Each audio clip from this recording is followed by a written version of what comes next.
كل ما الولاد بتكبر كل ما مشاغلك اصلا بتكبر، فما بيبقاش في وقت ليك زي الاول. البيس احمر ودباديب حمراء وبتاع، ده مش شرط اساسي ان انا اثبت ان انا بحب. انا بحب الشغل طبعا، الحب ده طبعا لبيتي ولعيالي طبعا، دي حاجه تانية.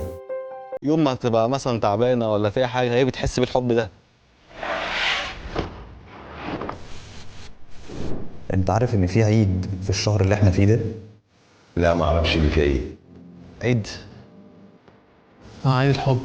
هو احنا متعودين يعني ان احنا بنحتفل بعيد الحب، بس لازم حد يفتكر يعني. طب هي واثقه ان انت لسه بتحبها زي زمان؟ ممكن يكون الحياه والظروف بيخليني انا اتوه عنها، فبالتالي هي ممكن تحط في دماغها او في اعتقادها ان هي مش واثقه ان انا مثلا بحبها نفس الحب، لكن لا طبعا. اخر مره عملت لها حاجه حلوه يعني من فتره ده. حاجه حلوه؟ لو قلنا لك تكلمها دلوقتي وتقول لها بحبك، وتقول لها ان في عزومه رومانسيه على الغدا، وشوف هي نفسها تروح فين، تعمل كده؟ اعمل طبعا. طب ما تيجي نعمل كده. كلمها دلوقتي.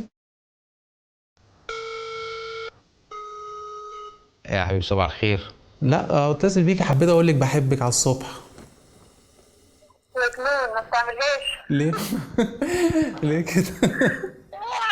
تعرف النهارده انا نفسي اقول لك انا بحبك قوي. الله يخليك. انت كنت قلت لي من فتره ان انت كنت عايزه تخرجي وتروحي البرج، صح؟ ايوه حاجه المكان بتشوف. لا انت اللي هتختاري مش انا. ربنا يخليك. وخليكي ليا يا رب.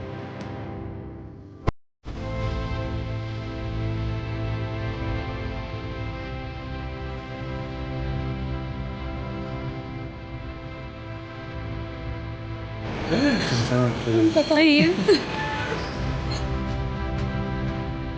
لا بقالنا كتير خرجناش. استغربت بصراحة، حصلت بقالها فترة بقول لك.